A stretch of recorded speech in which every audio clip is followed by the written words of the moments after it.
Little game to introduce this next meditation practice.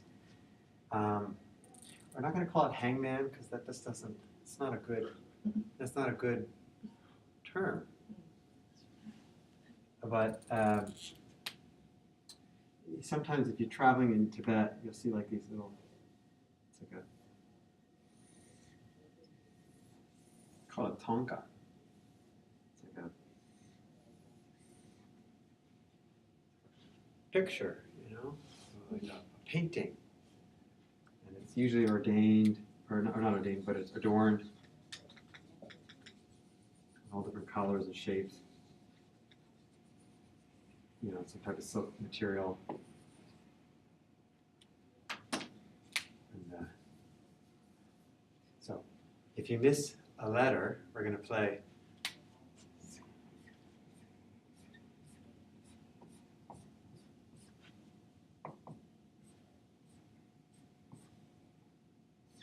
Plus.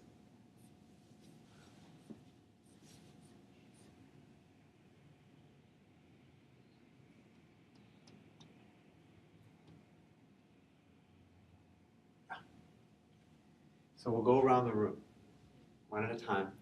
You can't pick the vowels too quickly. 1 second.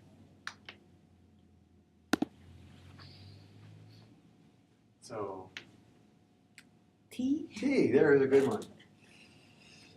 T.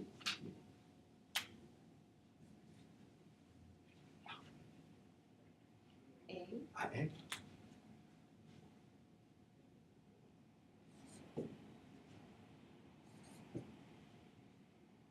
S.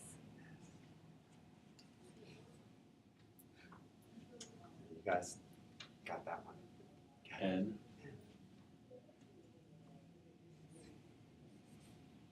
So far nothing's missed yet. O. Oh.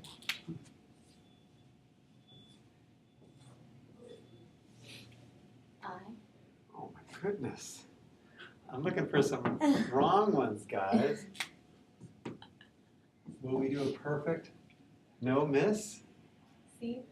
Jeez. This has been done once or maybe twice in 44 quarters that we've gotten a perfect. Pressure. P. Pressure. What's that? P. What's that? T? P. M.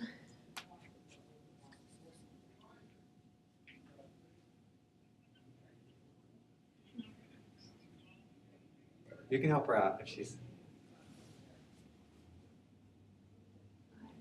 Does someone have not the word but the letter?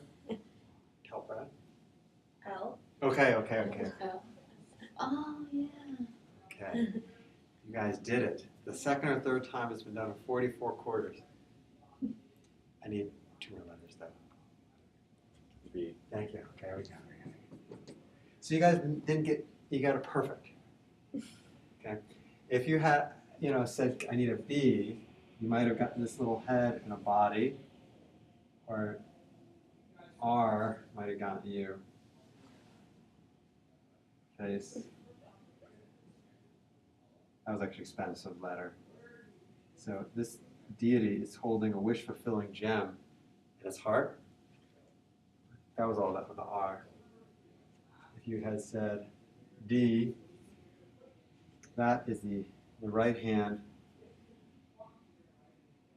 is a crystal mala, like a rosary, like so you can say your mantra again and again and again. Om mani padme, Om mani padme, Om mani padme, Om mani padme. And then the left is a lotus flower.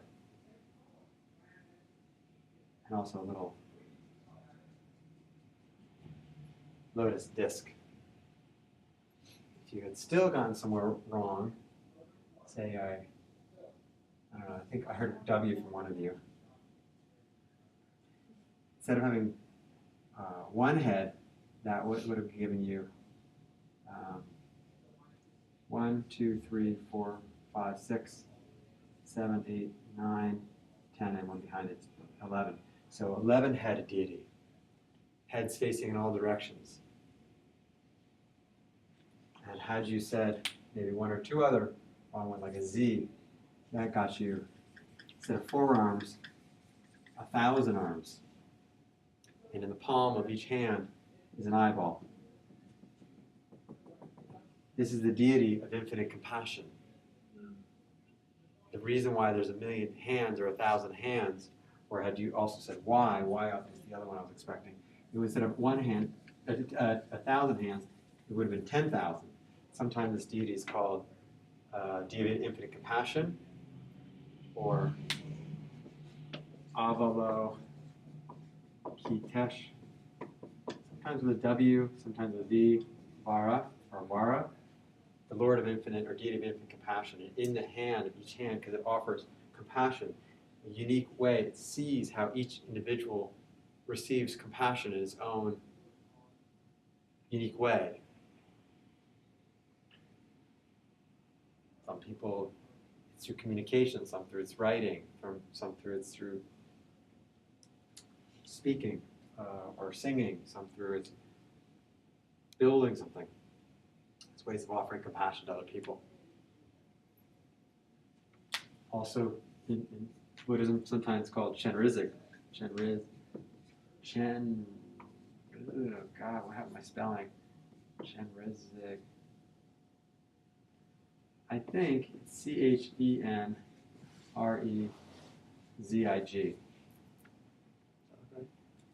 Chenrizik. That's what the Dalai Lama was supposed to be, an incarnation of Chenrizik. This deity of infinite compassion. As more Tibetan Buddhists, sometimes in Chinese medicine we refer to as Guanyin or Kuan Yin.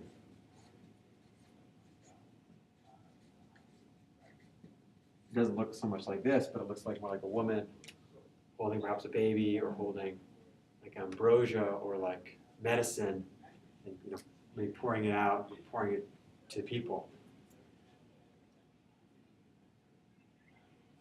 So we're going to do a visualization type meditation practice on this concept of compassion, loving kindness, where you have love for something and you put it into action. This past weekend we did an act of loving kindness. I was in Joshua Tree, and these 2 ravens had cornered this white majestic owl and was attacking it. And I only knew because it was happening on top of our cabin. You could hear it. We're in the desert, and that's nature playing its course. But at the same point, I'm also part of nature, and I also can instill my will into the situation if possible. We're not separate from it. So we went outside, and we're like, what do we do? Let's just start making all this noise. Let's just kind of, just kind of like. Doesn't understand English, it's a but it's just bear noises, I don't know, or like jackal noises, just noises. And we actually frightened off the 2 ravens. And then this owl hid in this tree for a little while, was gone. And then later that day, it came out and just sat right on the branch, like right above our cabin, sleeping, because it's nocturnal, it was daylight. So, I had some action. I did something about it, I didn't say, oh, I love owls. So good. Oh, poor thing. No. I try to stop it. That's an act of compassion. Or that could be conceived as or thought of as an act of compassion. We all have our own. You see something that bothers you, that you care for deeply, and that's why even with our patients, we want to be compassionate to them. You have to authentically love them like your child, care for them. I had a patient, I was speaking to yesterday, she was calling me, cancer sufferer, new patient. And I just felt this like, I cared about her, and I'd never met her. And this morning I found out she canceled, and I called her now just to, on break. Just now. I never met her. Just wanted to, take some action and say, what's going on? Are you okay? I haven't seen her before. I haven't charged her for anything.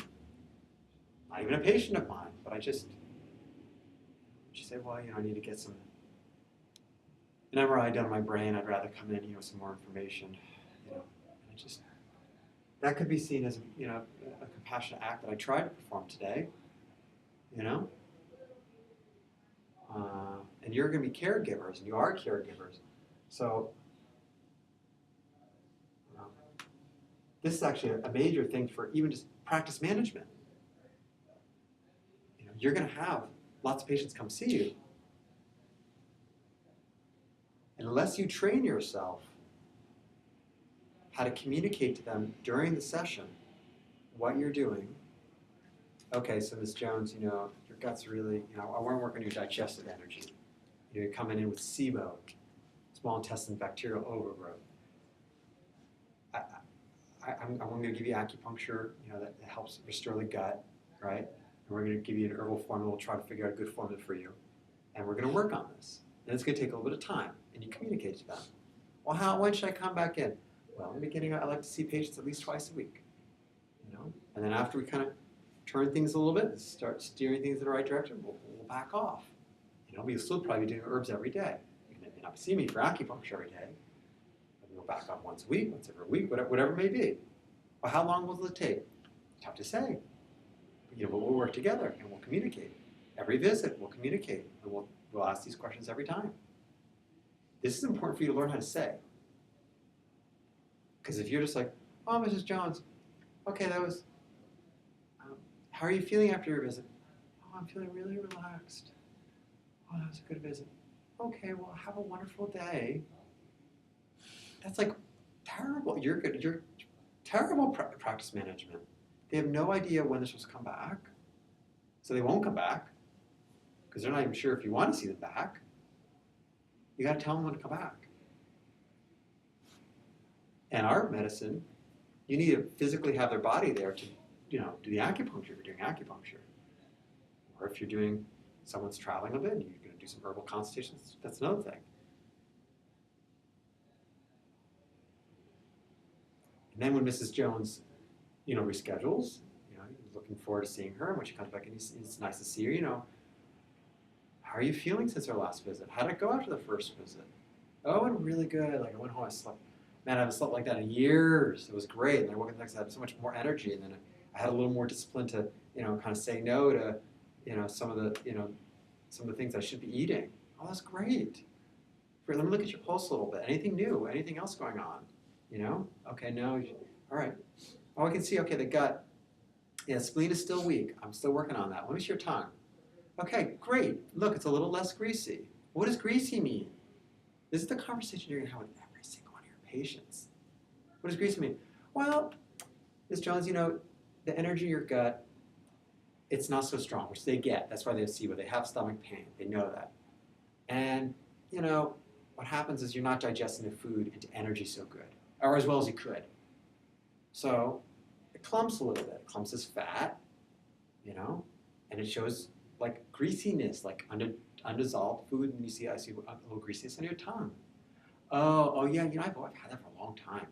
Yeah, well, I'm glad you're coming in. This is how you speak to them. Or whatever way you do it, like each of us does it in our own unique way. Don't be like me. I always change my way, but keep getting this info from your teachers here. So you put together your way, Oh, okay. And all right, well, we're going to read, and let me look, all right, okay. So I'm going to read for some of these points, I'm doing some of these points the same, but you'll see sometimes the points may change a little bit, that's okay. Your herbs may change too. So you're teaching them how to be a patient, And then at the end of the visit, all right, Mrs. Jones, today's Thursday, why don't we see you Monday? I'd like to see, well, when do you think I should go back? Yeah, half week would be good. Well, would half week be better than a week? Yeah, it would. 7 days is a long time, in the beginning. Especially when you got pain management. This is a sub-story.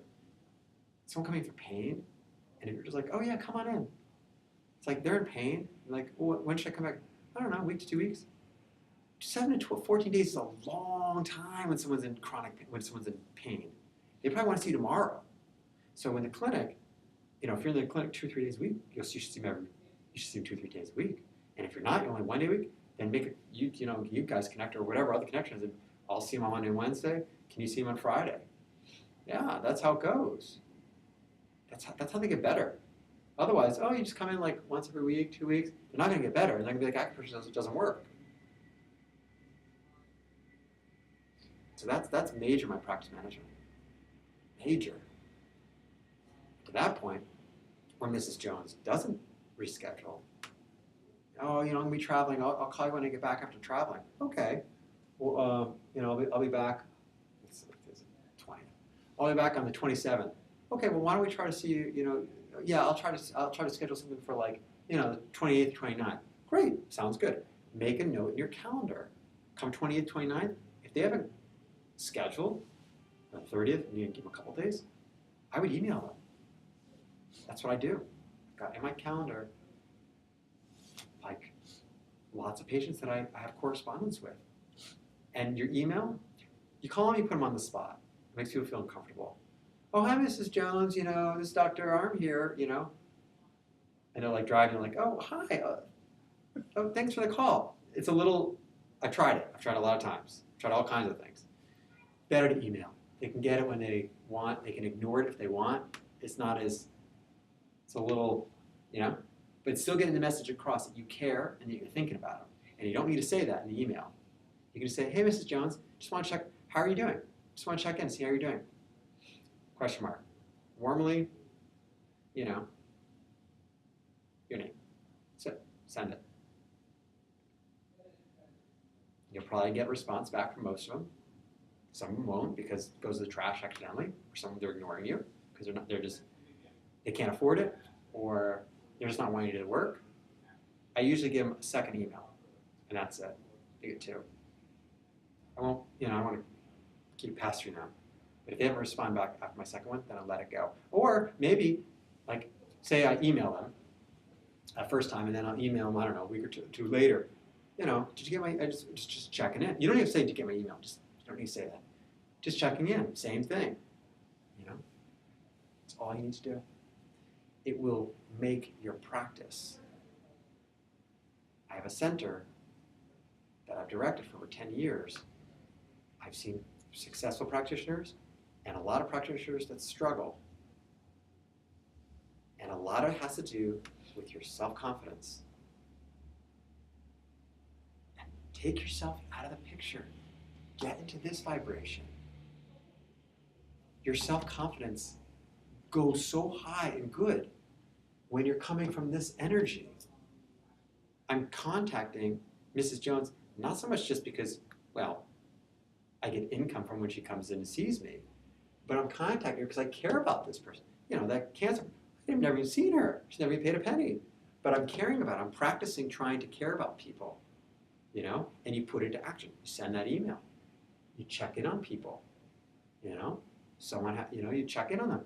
If a patient that end up in the emergency room, maybe you go visit them, or someone I don't do a lot of house calls anymore, but if there's someone, patients I haven't seen in a while, if they had something going on, and we're homebound, I'd go see them, That can be your save of the day. That can be your mitzvah of the day.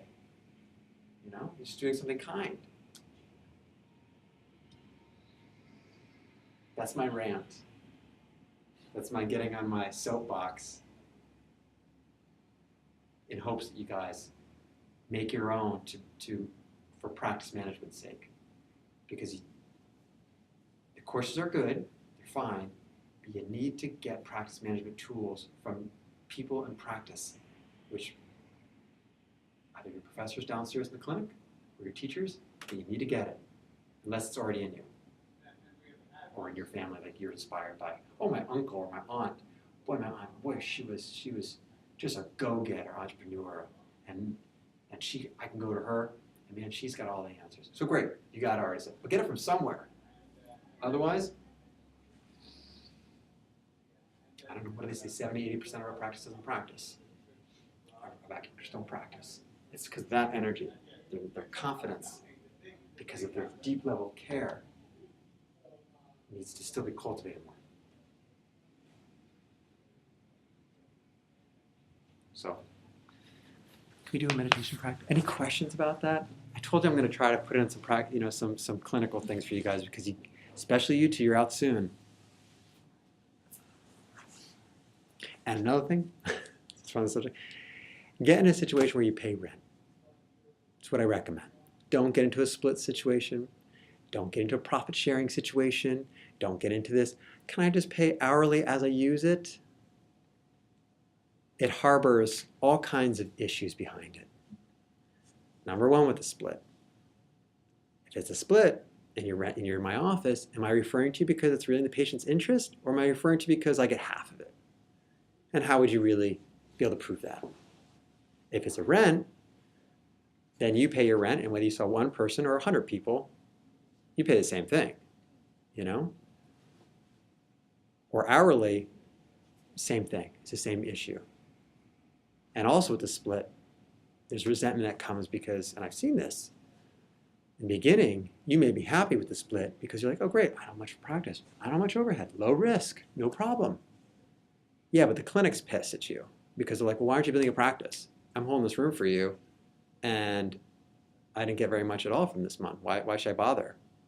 And then the vice versa happens.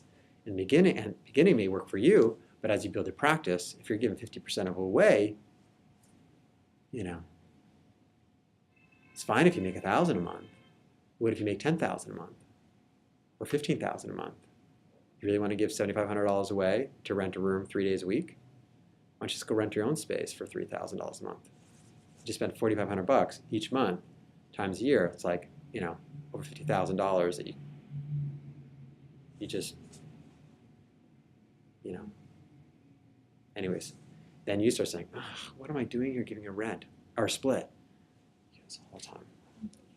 Plus, in our profession, we're not supposed to do it. Ethically, we're not supposed to do it. But I do know some people do it.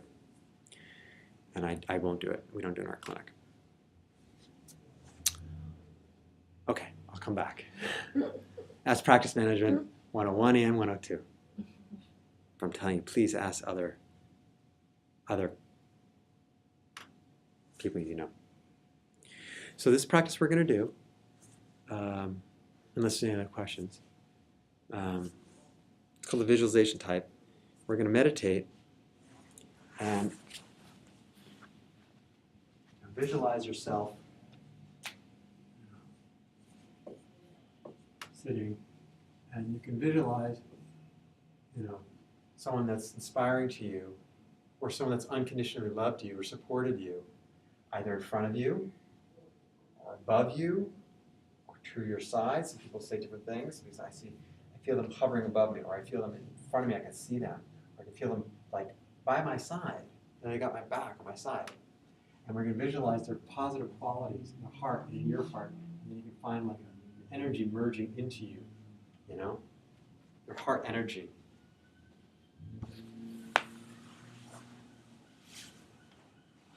And you can choose a deity, like Avalokiteshvara, a deity of infinite compassion, or someone else in your life that represents compassion or unconditional love. So let's find a comfortable seated posture.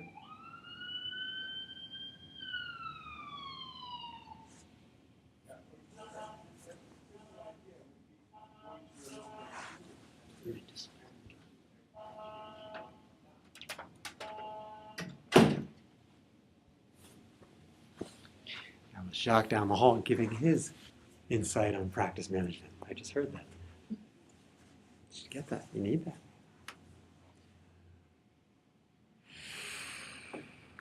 Find a comfortable seated posture. If you need to shake out your legs or stand up, you've been sitting for a while, feel free. You can always do that.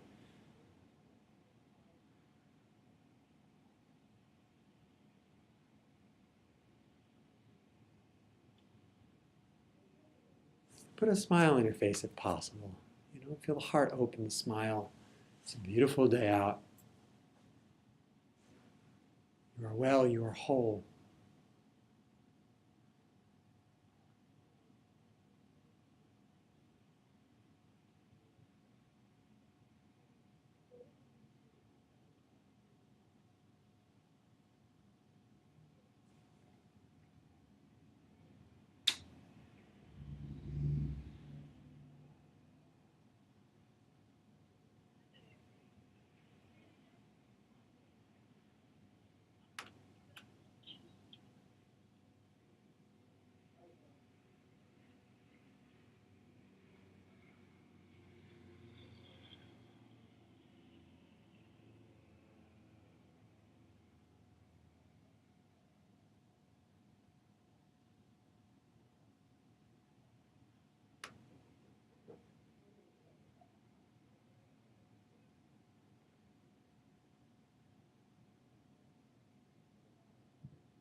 And think through your life, finding someone or something who's been unconditionally loving to you and kind to you, warmth and smile and embrace, good listener, good heart, caring.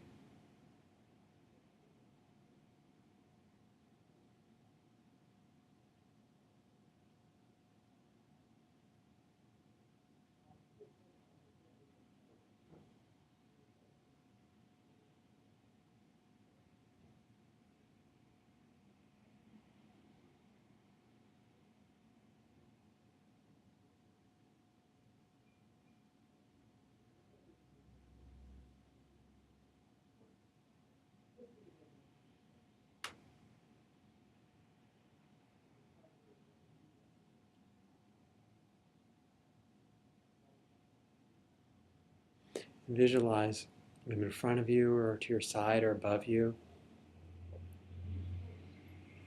And think upon the times how it felt to receive their loving kindness or their compassion, the actions they took, their embrace, where you could just relax and be yourself and take rest.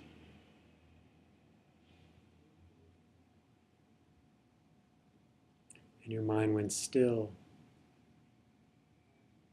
because of their care.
Try to see their heart, feel their heart, their compassion. Like a tube of light, feel their energy, compassion, healing, moving into your heart. Feel that vibration of goodness, kindness.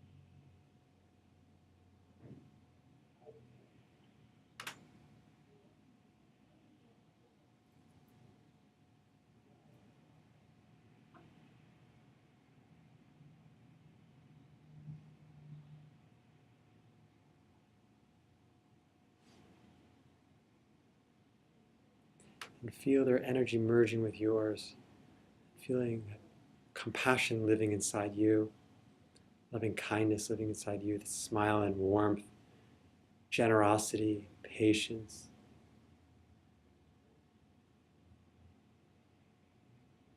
Loving kindness,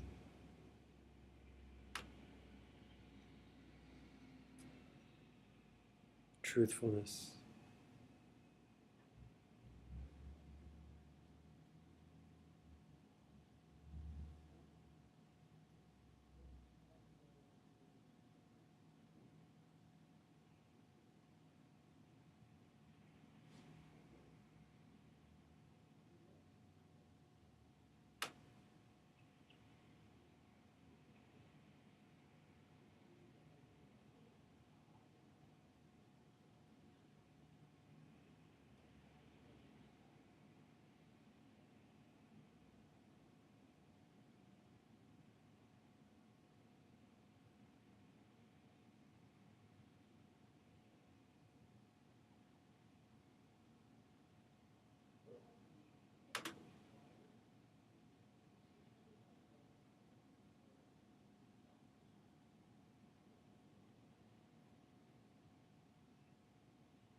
Just rest in this stillness for a few more moments.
Just another 3 more breaths.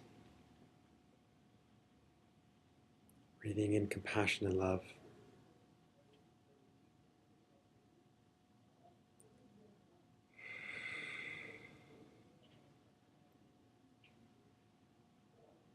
Inhale compassion. Generosity.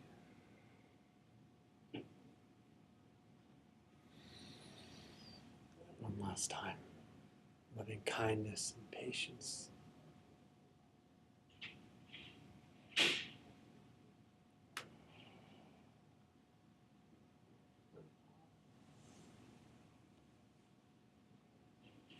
And when you're ready, you can slowly bring your hands to your heart. If you like. May all the good merits of this practice be offered to the liberation of all beings from suffering.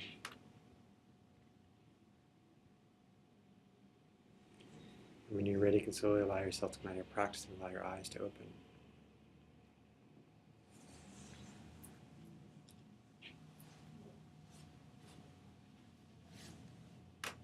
Just a few more moments before the bells ring at 12 o'clock. It's a nice exercise to bring in qualities of passion too.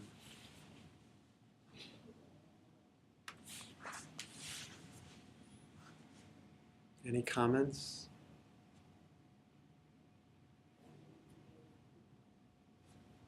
I like that one. What about it? Did you? What? I think it just kind of is a good meditation on internalizing what I find comforting. To do that for other people. Yeah. Beautiful.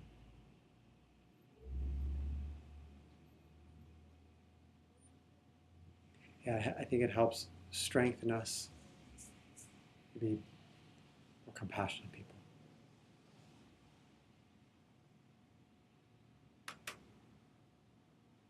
This also could be used with your patients. Those who are feeling isolated, unsupported. You might have them,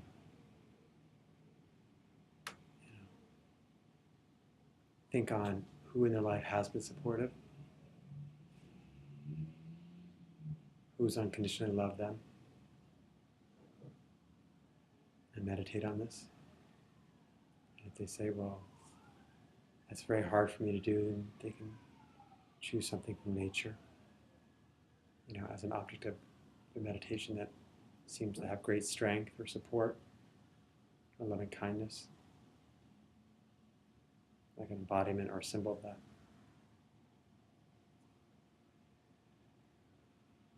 Anyways, this week, homework, same. Keep reading Pieces Every Step. Any thoughts on Pieces Every Step? Anything that's come out? You're enjoying it? Oh, good. Yeah, keep reading through this. It's a nice book, especially right before you practice. Read one or two of them. It helps to start your day, start your practice. And keep reading the book. I keep practicing every morning, first thing in the morning when you get up. Maybe 10, 15, 20 minutes. Then journal for about 5 minutes or so afterwards, your observations. Take a half day in silence if you like doing that. I even had a patient earlier this morning. I was saying, trying to do some things to help clean out some of my patterns that aren't serving me. Spring cleaning time. They have certain cravings and certain things they eat. So she asked, what I think about fasting. And I think it's we have a history, as animals that that we can tolerate fasts. Sometimes we eat a lot and sometimes we don't. Sometimes food's available, sometimes it's not. And so that's kind of part of our history is being able to adapt to that, and our organs can adapt to that. And when we don't eat, then some of the benefits come in of being able to clean out some of the toxicities that's in our body, because your body gets a chance to focus on that, as opposed to focusing on the food that just came in. Again, 3 hours later. Again, 3 hours later. More food, Doesn't get a chance to look at some of these deeper things and clean itself out. Spring cleaning, best time of the year to do a fast. Juice fast. This is interesting. Very good. Or a half day in silence is a type of fast. And you'd be surprised how quickly your mind becomes very clear. People come in and chief complain, fogginess, mental restlessness, forgetfulness, poor memory, heaviness, this stuff. Fast. I know sometimes for Yom Kippur or Rosh Hashanah or whatever, if I fast, I had dinner. I'm only missing lunch, breakfast and lunch. And then you have dinner again. It's really just 2 meals. I'm telling you, by mid-afternoon, mind is very peaceful, very quiet, very still. Hunger comes through at around 11, and then it passes, maybe some water. And then all of a sudden the mind gets very, very clear. And all this heaviness, fatigue, that kind of lifts. So that's just a 2-meal fast. So you can experiment with that. What feels right to you, and a half day in silence. These are all energy cultivating exercises. Time in silence or fasting.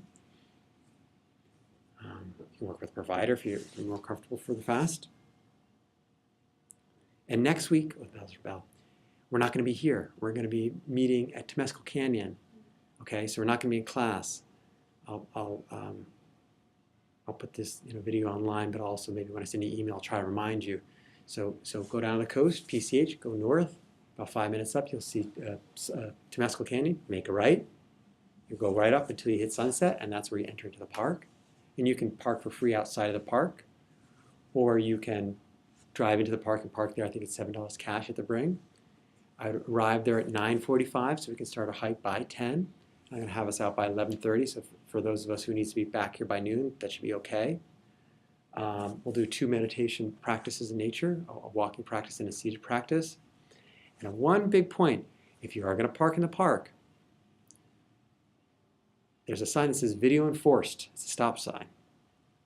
If you do the California roll, where you're kind of stopping, but you're kind of still rolling your car, there's a video monitor. They will video you, and you'll get a letter in the mail that says, that's $100.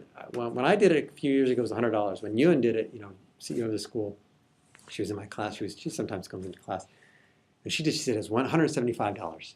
And he said, I didn't go through. I stopped, and you look. Well, I don't remember that. And they say, well, here, you check this. Click this link, and you can watch yourself doing a roll right through that stop sign. So imagine you just got a $175 ticket, and they said, oh man, I wish I could turn back time. Come on, that's a lot. We did. We just turned it back. It never happened. Okay? So I'm making a big deal of it. So if you are going to go into the park next week, when you stop at the stoplight, let the car rock and then drive.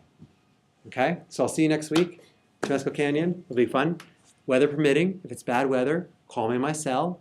But if we go on the hike by 10 o'clock and you're not there yet, and if you get there late, there's 2 routes. There's a very light, casually route, and there's a more aggressive. We're going to do the casual walk one, and it's the last parking lot. You'll go to the last parking lot where the trails begin. That's where we'll be, and we're going to do the light one. So if you get there late, come try to find us. You'll find us, and if you don't, then meditate in nature by yourself. And if you try calling me and I'm out of range because we're in the park, no worries. If you get me, you get us. All right, guys, have a great week. See you next week. you. Yeah.